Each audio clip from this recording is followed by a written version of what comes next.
Très chers compatriotes, 5 ans après le plus grand hold-up électoral africain du siècle, notre pays va très mal et rien ne marche.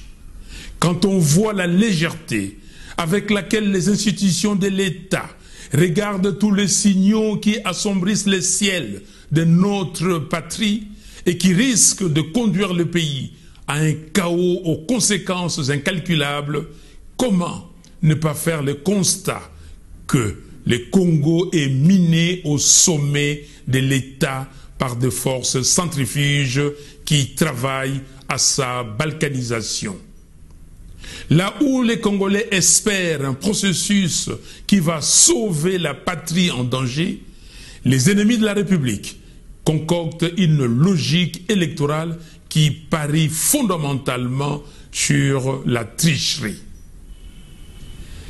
Congolaises et Congolais, surtout, ne minimisons pas les enjeux des élections constitutionnellement prévues pour la fin de cette année 2023. Toutes les stratégies que développe Félix Tshisekedi et ses acolytes de l'Union sacrée n'ont en réalité qu'un seul but: vider de son sens cette expression qui hante leur conscience depuis 2018, à savoir la vérité des urnes. Au-delà de tout, j'aimerais tout de même prodiguer un conseil à M. Félix Tshisekedi. Prenez la mesure de la gravité de la situation et arrêtez de jouer avec le feu. Le moment vous est venu de regarder en face la vraie nature des souffrances que vous infligez au peuple congolais. Car on ne joue pas impunément et trop longtemps avec un peuple et son destin. En effet, toutes les magouilles politiques et toutes les démagogies sont appelées, un jour ou l'autre, à se briser devant la colère populaire et les sursauts patriotiques du peuple. Depuis 1960, jamais les défis que le Congo doit relever n'avaient touché aussi profondément ce que nous sommes et ce que nous voulons devenir. Très chers compatriotes, le chef des confessions religieuses et particulièrement la conférence épiscopale du Congo ainsi que les autorités spirituelles de l'Église du Christ au Congo ont compris que ce qui couvre dans notre pays, c'est un chaos général aux conséquences apocalyptiques. Aussi, à corps et à cri, ils ont demandé l'audit du fichier électoral. Ils ont proposé l'audit citoyen du fichier électoral.